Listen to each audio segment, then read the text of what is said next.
Today, Gordon Fuglie, who is, can I move this? I can't see from here. Who is the director and head of Curatorial Affairs for the Central California Museum of Art, is going to be giving the curatorial talk today, and he is the curator for the Scheid Bodyland exhibition. I hope you've had a chance to spend time in the Hallowell Gallery where Anne's exhibition is installed. It's part of a retrospective that is in 3 sections. We have the last section of her career, and City College Art Gallery opened last week, and Arte Americas opens this week. And by March 3rd, you can go to all 3 spaces and see the entirety of the exhibition. Gordon Fuglie and Anne Scheid have worked together for 3 years on this retrospective.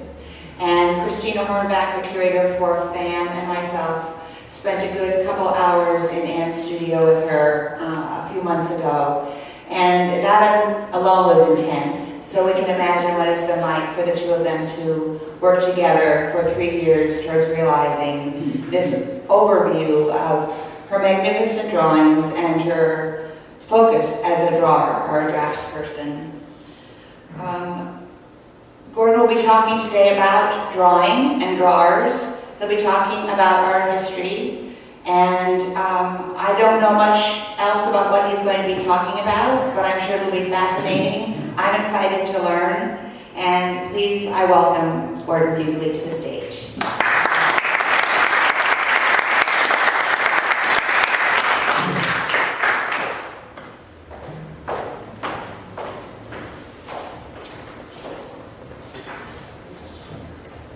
Good afternoon. Can you hear me? Yes. Good. It's my joy to be with you and an honor to share my experience of the wide range of drawings produced by Anne Scheid for more than 25 years. As many of you know, she has continued to innovate in her artistic practice, and until her retirement last year, taught thousands of young and aspiring artists in Fresno County. When I first met Anne in her FCC office in 2010, I felt a positive and intelligent, warm radiance from her. This also happened to be present in one of her drawings hung on the wall nearby.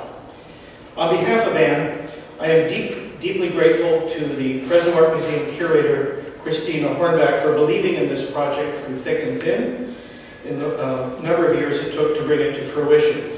Also, a very special thanks to Michelle Tracy for her enthusiastic adoption of Bodyland upon her arrival as executive director.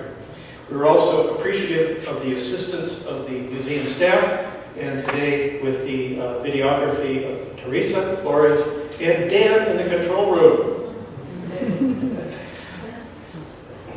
Above all, Anne and I express our gratitude to the generous donors who underwrote the cost of this ambitious project, individuals and organizations. Among other needs, these paid for my curatorial research and scholarship and this beautiful definitive catalog plug of one of the most significant artists working in California's Central Valley today. Anne and I hope Bodyland will inspire similar major exhibitions of insufficiently recognized mid-state artists from Santa Barbara to Santa Cruz, Bakersfield to Merced, Barstow to Bishop. If we, in the art world between Southern California and San Francisco, don't look after our own significant artists, recognize them and learn from them, no one else will. My lecture today begins with a prologue in sort of 2.5 parts. I want to take up the necessary contextual information that informs Anne's work, both presently and from history.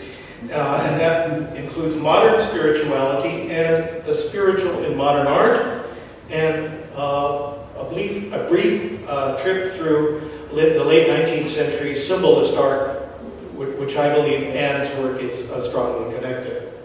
Okay, what is the spiritual in our present understanding? That is, we as contemporary people in the 21st century. The spiritual can be defined as an incursion from above or deep within to which the ordinary human being in each of us can only surrender. It is that compelling message or insight that we cannot help but to attend to when it speaks within each of us.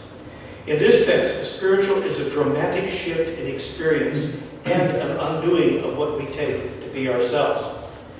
No attempt at engaging with the spiritual can exclude this dramatic dimension.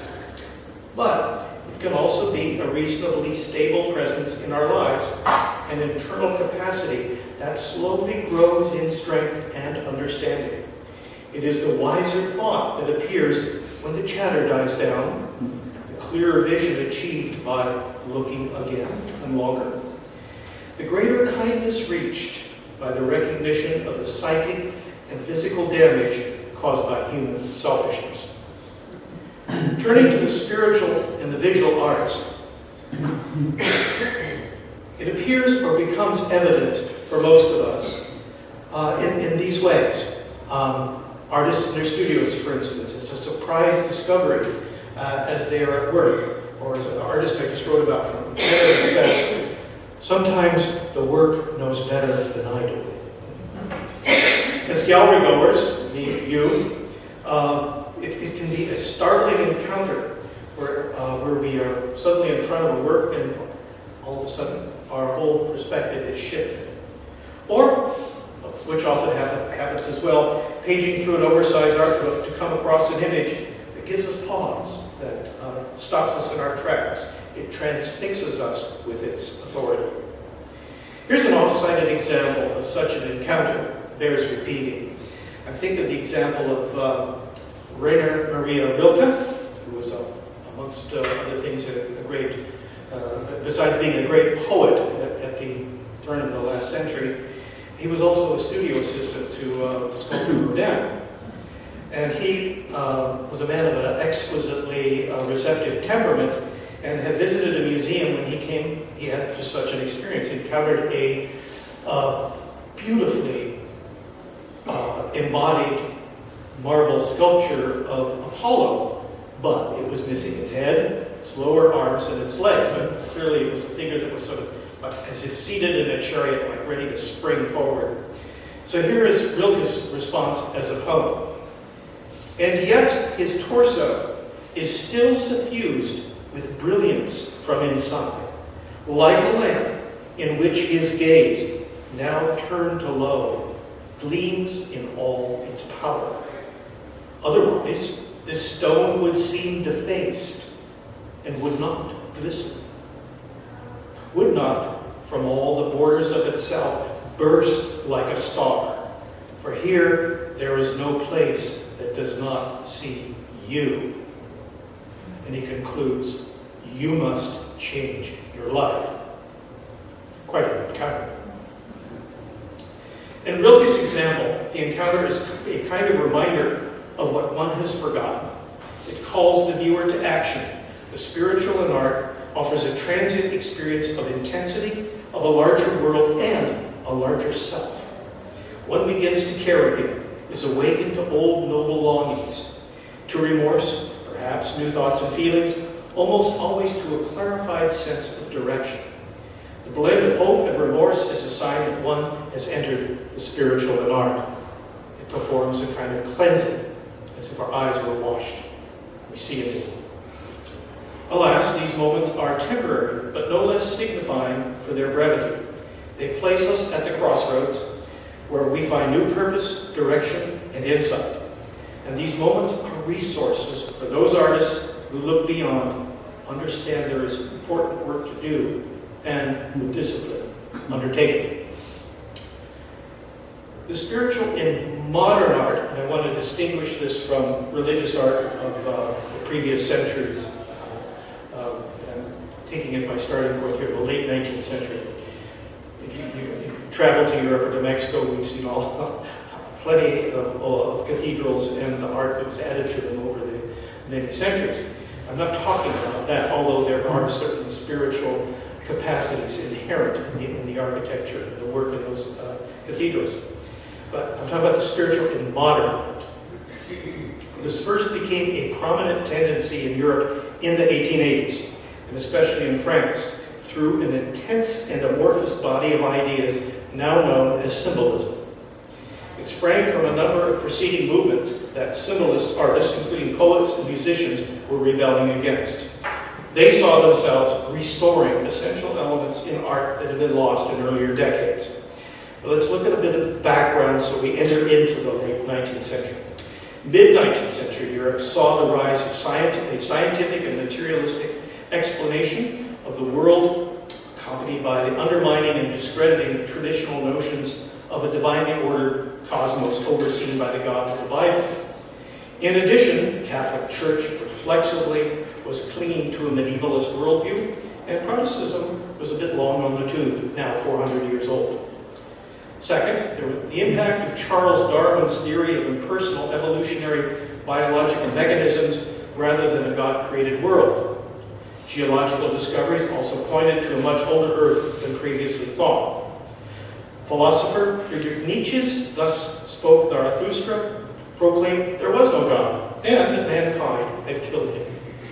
Replacing God and seizing divinity, mankind would transform himself into willful supermen with all their angry virility. Fourth element, the brutally competitive and impersonal economics of industrial capitalism, which dislocated people from the country to the city where they lived in crowded and polluted environments. And challenging industrial capitalism, the fifth element, the new political ideologies of socialism and communism that envisioned a violent struggle between the social classes. Their strictly materialist worldview had little use for the realm of the spirit or religious practice. So, now this social context also breeds movements in the arts. And the first one is realism, which we date to about 1848. It was based on the simplistic theory of perception that our perception was limited only to the observable world. The artist's end was to mirror observable reality and only that. There was no use for myth, allegory, or literary illusion that was more often found in academic art. This meant a negation of ideals in painting in favor of focusing non-symbolically on ordinary people, nature, places, and things in and of themselves. And there's that famous quote by Gustave Courbet, the founder of realist painting. I don't paint angels because I haven't seen one. Impressionism was the second movement. It arose 20 years later than realism and was a related tendency in painting. Concentrating on landscapes, urban scenes, and modern life, Impressionist painters were more interested in rendering the optical sensation produced by observing the landscape rather than a technically accomplished and polished rendition of it. Early critics complained that their work looked unfinished, all those little dashes and splotches. And Claude Monet would not be caught dead painting scenes from the Bible, Greco-Roman mythology, or great men and events of history. This earned him the criticism from more traditionally minded culturati that Monet is only an eye. With this prologue, I want to spend some time looking at symbolism, a movement that was a wide and loose array of artists who gathered themselves under the symbolist umbrella and who were troubled by the rise of materialist philosophies and were dissatisfied with what they saw as the diminished outcomes of both realist and impressionist art. They were deeply disturbed by a modern world that was being stripped of myth, the sacred, and enchantment. They believed in big beauty, which could be found in ordinary life, but only if that life was understood to be charged with something greater. This meant that symbolists focused on an ideal world that lies beyond or behind the world of mere appearances, and this led to their desire to paint or draw ideas instead of so-called objective reality. There were a cluster of influences on symbolic art, symbolist art. They include the philosophy of Plato, mystical and cult doctrines outside Orthodox Catholicism and Protestantism, the new growing field of psychology, anarchist political theories, and seeking the relationship between abstraction and representation in their art. To summarize, symbolist art stresses feeling and the evocative over definition and fact. And with that, our first slide, after this, Dan? There we go, okay, thank you. is the best-known symbolist artist. I picked a drawing since our retrospective exhibition deals with a drawer. This is by Vincent van Gogh. It is his pen and ink drawing of cypresses. This work is evidence of and quest for the vibrant life force that he found in the natural world. And it is palpable here. There is an evocation of energy that surges from within to without the depicted object. This was Van Gogh's intention. Formal composition or rendering of 3D space was not the priority. Rather, it was his presence in this field in France and encountering what might be called the resonance of the cypress trees in the field. Okay. Now, next slide. This is an early work by Scheid called Beckoning Highlands. It's from 1979. Like Van Gogh's cypresses, this early drawing is less a depiction of a trail approaching the wintry Ohio hills, but a registering of Scheid's spiritual connectivity that she felt in her momentous encounter of a place. It is done with spontaneity, trying to bring out into the head and the hand and the materials that draw what that felt like, what that moment of encounter evoked. Okay? When I first saw this work, I said to Anne on the phone call, well, it kind of reminds me of the palette of Andrew Wyeth. And she quickly fired back. Well, the difference between me and Wyeth is that Wyeth is recording the place in which he works, Chadds Ford, Pennsylvania. I am evoking, calling forth a moment in nature. Big difference. Next. This is work by Vasily Kandinsky called Autumn 2. It's a painting from 1912. I show this work because he is the inheritor of the symbolist movement in many ways. And he's the author of the first text in the modern art era to deal with the spirituality in art. He published in 1911 a book called On the Spiritual in Art. And as you may know, he's also considered the father of abstract art. Like the symbolist who influenced him, Kandinsky felt materialism was distorting humankind. He also influenced Anne as an undergraduate who's carried around with her as a constant companion during her studies a copy of his On the Spiritual in Art. Anne was drawn to Kandinsky's ideas that an artistic image could convey a vibrational energy from a higher source. Kandinsky used color as if it were akin to musical tones. And as your eye moves across, it's sort of like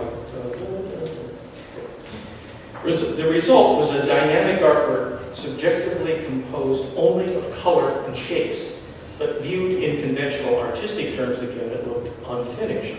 But viewed more sympathetically with a more modern eye, the surface is alive.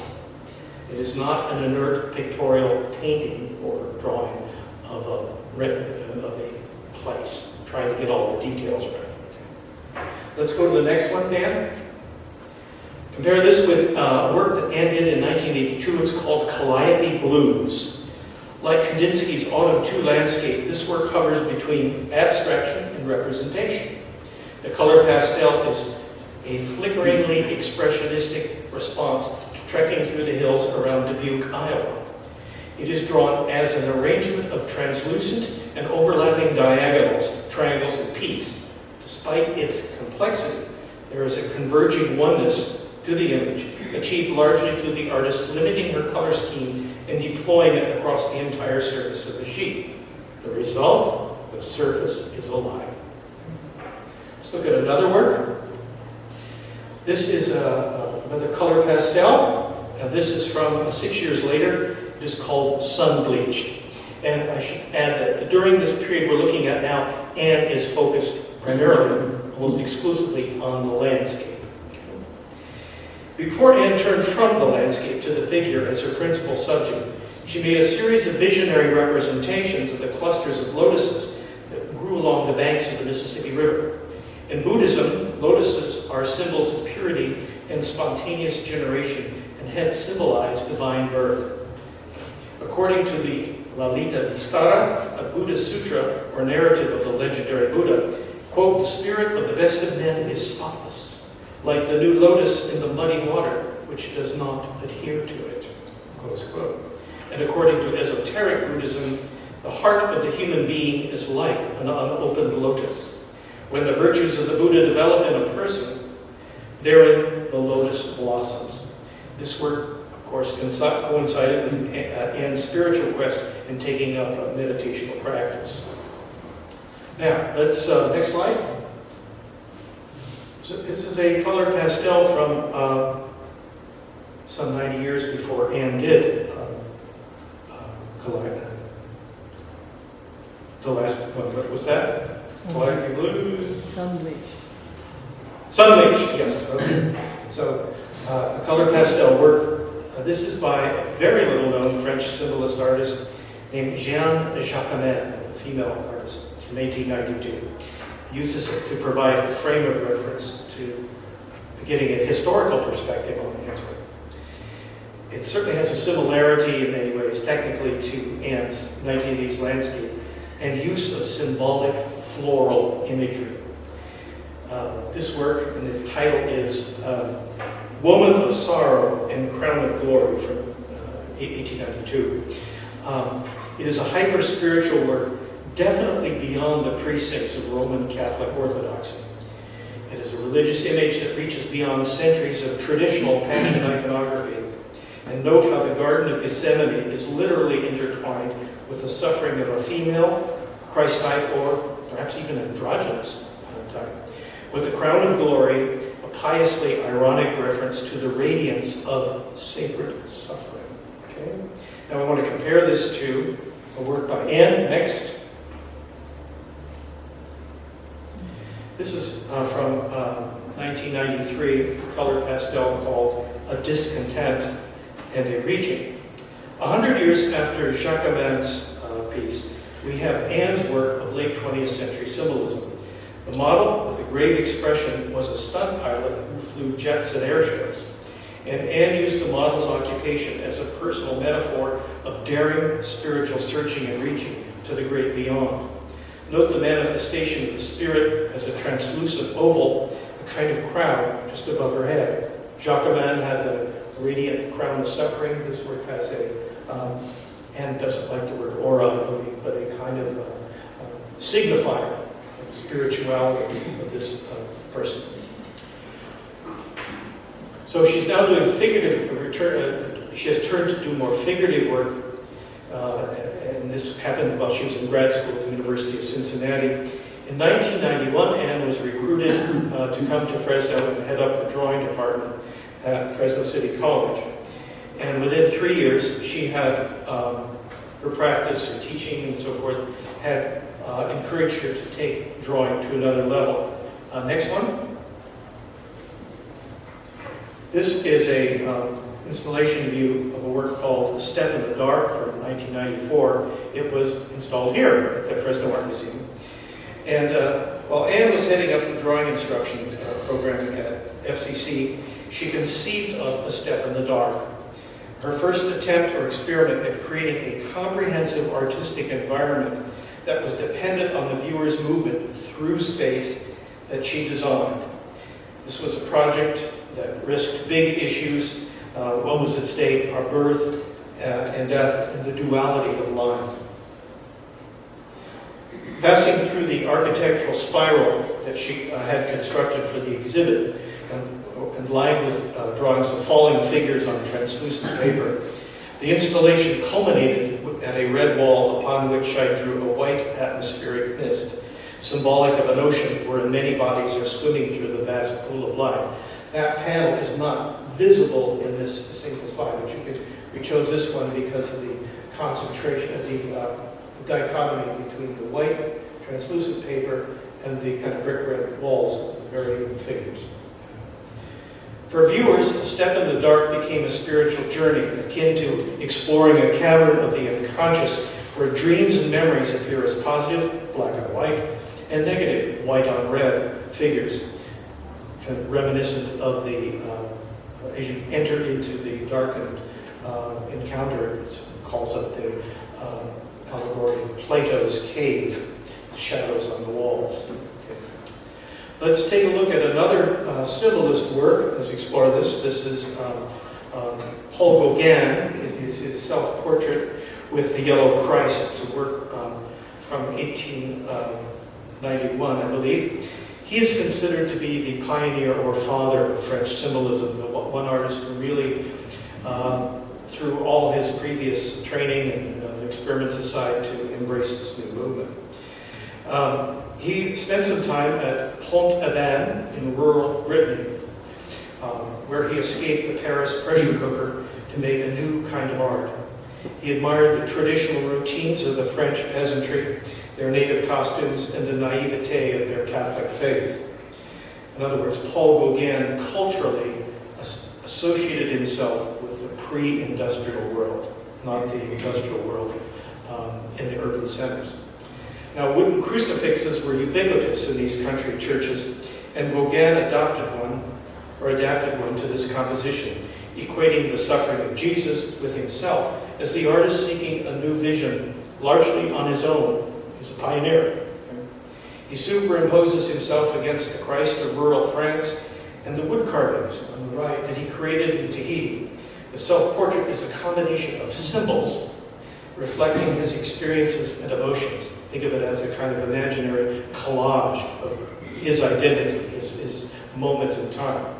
Now let's compare this to the next one by Anne. This is a pastel from 1997 called Wind of My Brother. The work is a tribute to Anne's younger brother and her recollection of a signifying moment when both siblings came to regard each other as accomplished adults for the first time. This moment is symbolized by the integration of his head, the center of the intellect and spiritual energy, with an opening lotus, an image of the attainment of enlightenment and maturity. Next one. 4 years after the installation, A Step in the Dark, Anne conceived her first major project that proposed a complementary and connective relationship between the human body and the land. So it starts with landscape, then went to the human body, and now she's exploring both. Okay. This project emerged as Energy is the Body. It is a total environment, and energy was comprised of an enormous pair of charcoal drawings that were executed on the walls of Gallery 25, a cooperative exhibition space. On one 35-foot wall, Anne broadly sketched two landscapes of low hills and a stream bed. To disrupt the reading of these images as pictorial landscape views, she applied 5 6-foot by 3-foot drawings of individual human figures, male and female, over the wall drawing. In so doing, she implied that while the earth may be the theater for human life and action, humanity nonetheless remains but a vulnerable and transient presence within the great geophysical cycles of nature. Working in such a scale, it is no surprise that bodily movement would be a part of Anne's creative process, especially because she draws so large. In Energy is the Body, she wanted to incorporate this into the installation and, as a supplement, invited 4 dancers to perform separate dances that they choreographed in response to the murals. The result was dancing bodies activating the drawn bodies and vice versa. Okay. Next slide.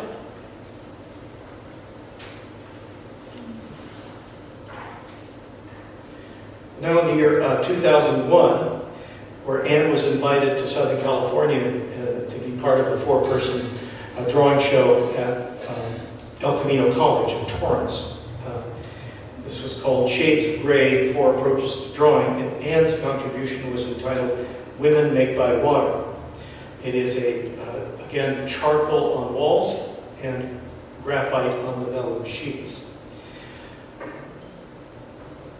She worked on a 52-foot long expanse which is made up of, again, composites of drawings she made in the Sierra foothills. There are five, I believe there are 5 rivers depicted here. It is a panorama of composite artistry incorporating abruptly shifting vistas, and she portrayed, included 5 rivers across this expanse. Desiring to again superimpose a human presence upon the landscape, the artist suspended 3 sheets of luminous and near life-size figure drawings in front of the terrain. Although displayed vertically, the viewer experienced the figures as if one were gazing into a pool at them. She wanted these figures to appear engulfed in water, symbolizing baptism, ritual cleansing, or a transition to an altered or higher state. Contemplation of the 3 figures that mark this landscape suggests there is a connection of our bodies, which are embodied spirits, with the natural realm in all its wildness. Personally, I see Anne's connection of the human to the land as an art engaging with the totality of creation. Hers is an artistic quest that is in touch with nature and the depths of our human nature at the same time. Next one.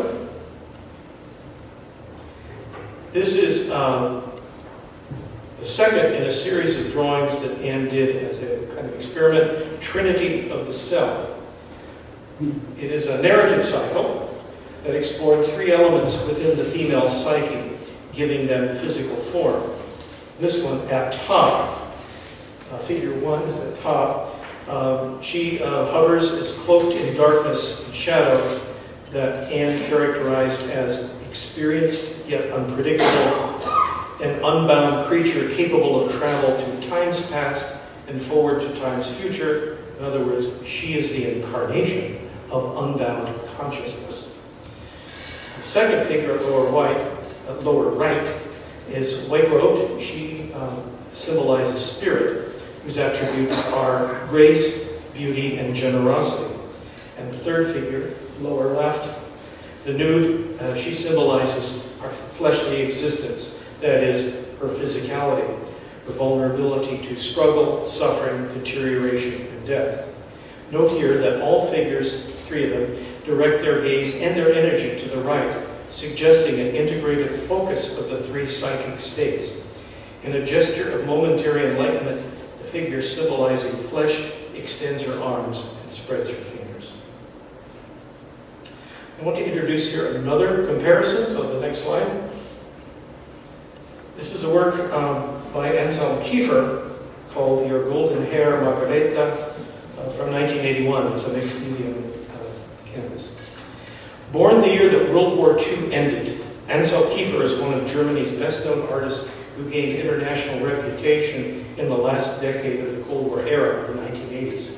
Much of his work deals with dark and troubled terrain that he renders with mucky and thick textures using an unorthodox combination of materials. The title comes from a poem by Paul Celan, a German-speaking Romanian Jew who was sentenced to forced labor in a Nazi internment camp during World War II. Luckily, he survived. The incinerated earth that stretches from the foreground to the horizon in Kiefer's painting alludes to the crematorium of the concentration camps and is an ironic image that undermines the German nationalist notion of sacred soil or homeland. Much of Kiefer's work descends from the symbolist tradition of the previous century. In other words, this ain't no ordinary landscape. Now let's contrast this to a work by Anne. This is the Mound Project from 2003. It's an intriguing parallel to Kiefer, and Scheid produced this work, or it was an installation actually in 2003. And the idea for it germinated when she happened to be driving through one of the fruit orchards in our area.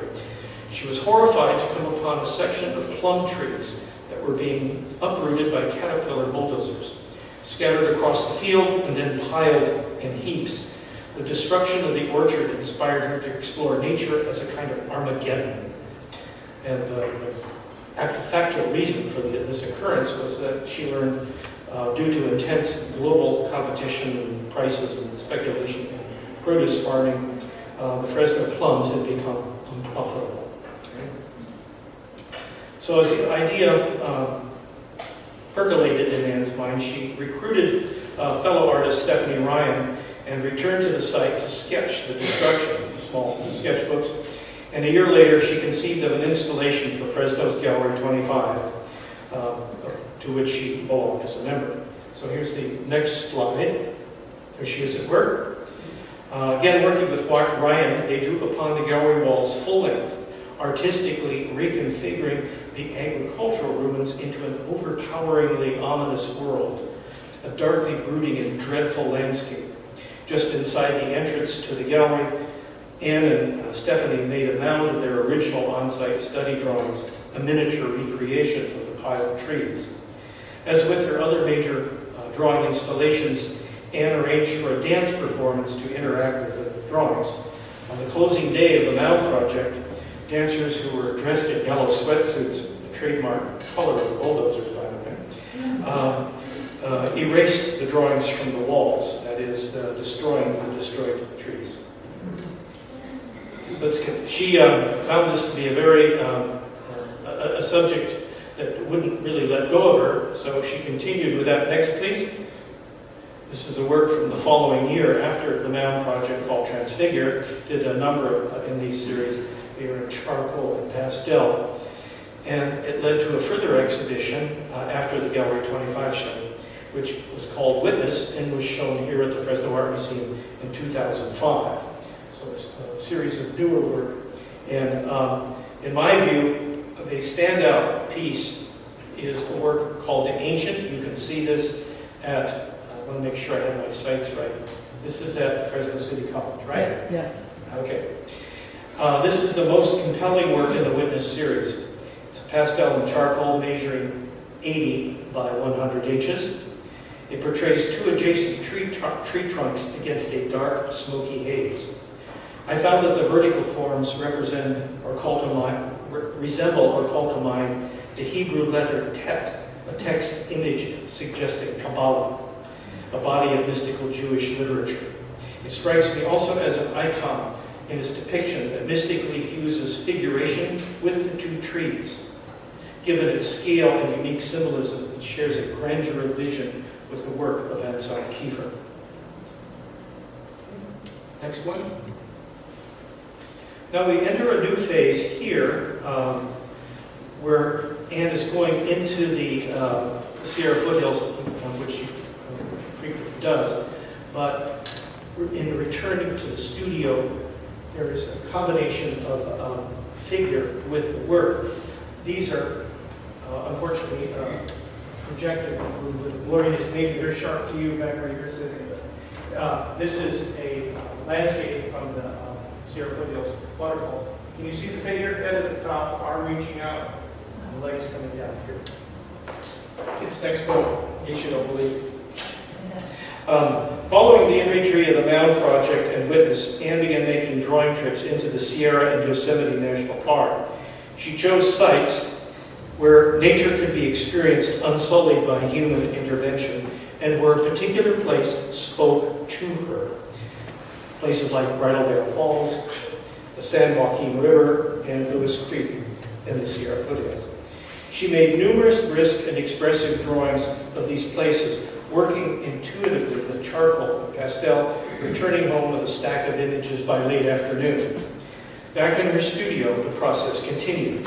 These drawings were not ends, but vehicles for her growing interest to integrate the human form with the landscape. Her solution combined the deconstruction of her drawings to become collages, cutting them into sections, and then, intuitively, reassembling the pieces on a larger sheet of paper, then posing and drawing a studio model over the mosaic-style image, a process that force-fused the figure onto the reconstructed landscape. She did two groups of work in this series that she called Earth Body. Anne says that her Earth Body series conveys a sense of human vulnerability, scale, and mortality. Her loose lines and vigorous marks strive to evoke what she sees as the complex, changing symbiosis between humanity and the Earth. And let's look at another one in the series. This is called Embodied Maelstrom. Its original site for sketching was the San Joaquin River. Next one. This is a series called Body Water. This particular work is titled Earth Body, perhaps the most abstract of the series. From 2007 to 2009, Anne returned to the Sierra, this time transporting heavy sheets of watercolor paper measuring 108 inches in length. And this time water played an active role in her work. She soaked her paper in the mountain streams and then laid the sheet on a large flat rock and splashed ink upon it, followed by casting debris from the forest floor over the surface. These were then transported back to the studio where she stretched the moist paper upon a frame to achieve a consistency in size. Lastly, Anne drew in ink a single figure on each sheet, uniting the Greek imprinted picture plane with the human form. A source of inspiration for the series came from an observation from the late Los Angeles dance and movement teacher Emily Conrad Daoud, who remarked that water is the source of all life, life's matrix and fecundity. It overflows into everything, it moves everywhere. We humans are fundamentally water. We are muscled water.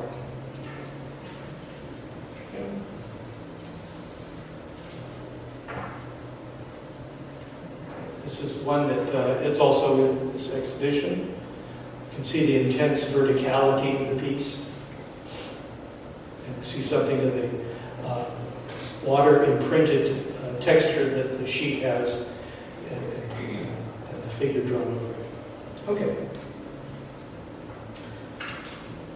In 2009, an opportunity arose for a group with which Anne is associated.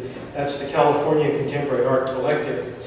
And they were allowed to do a series of works in the historic Warner's Theater using the windows on Fulton and Tuolumne Streets to display their work. Let's go to the next one. This is the drawing only, so let's quickly go to the next one. Okay, this is, you can see how it was segmented, the architectural front. And now back. Go back one. Yeah, thank you. Working in black, grays, and white, Anne collaged a quasi-cubist figure propping itself on one elbow and crossing its legs. This is measured together as 9 by 21 feet. Ironically titled The Safety of Constraint, the works address conformity and the social constrictions on human beings. In both her Warner's images, movement is severely limited. Using 108-inch high sheets of paper, Anne drew her bodies upon them, one section at a time, aligning the sequential sheets on the floor as the work progressed. Anne told me that, in contrast to Earth Body, where the body was part of the landscape, the safety of constraint was different. The landscape became embedded in the body. Next one. Another view, and yeah, there we go. In that year, 2009, she produced a series called Waterhouse. The metaphor is obvious, I think, in shape. Sumi ink on Archer's watercolor paper. Her work from the Body Water series led her to continue to distill ideas from that series into two concurrent bodies of work in different formats. We see that in The Listener and Waterhouse. The last work I want to discuss, let's go to that one, probably her masterpiece, The Four Arms of Kali from the year 2012.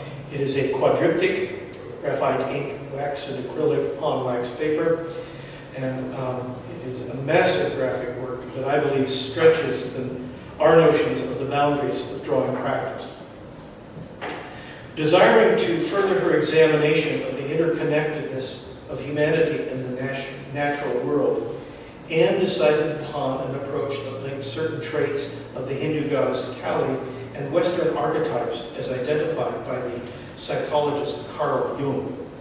Kali, who has an ancient and varied history across Hindu cultures, is associated with empowerment, or Shakti, an attribute important to Anne as a female artist. In addition, Kali is the goddess of time, change, power, creation, preservation, and destruction. The four-panel format also acknowledges the iconography of Kali herself, a female deity with 4 arms. The faint human figures that emerge within the landscape elements of the composition embody Jung's archetypes, such as the visionary, the poet-artist, the trickster, the hedonist, and the novice. The haziness of the imagery was Anne's intention for the 4 arms of Kali. Quote, "My figures are implied and the body's edges suggested. The distinctness of each is lessened, and a sheet of related marks builds the image of man and nature simultaneously. As such, the work is an overall effort to blur the features of the figure and the natural world, an artistic strategy that melds the nature and the human, and in essence fulfills the title of the retrospective Bodyland. As curator and essayist, I hope that this exhibition has more fully revealed Anne as a deeply reflective and ambitiously hybrid artist who has taken drawing to the farthest horizons to maximize her and our understandings of the practice of drawing in the 21st century. Thank you.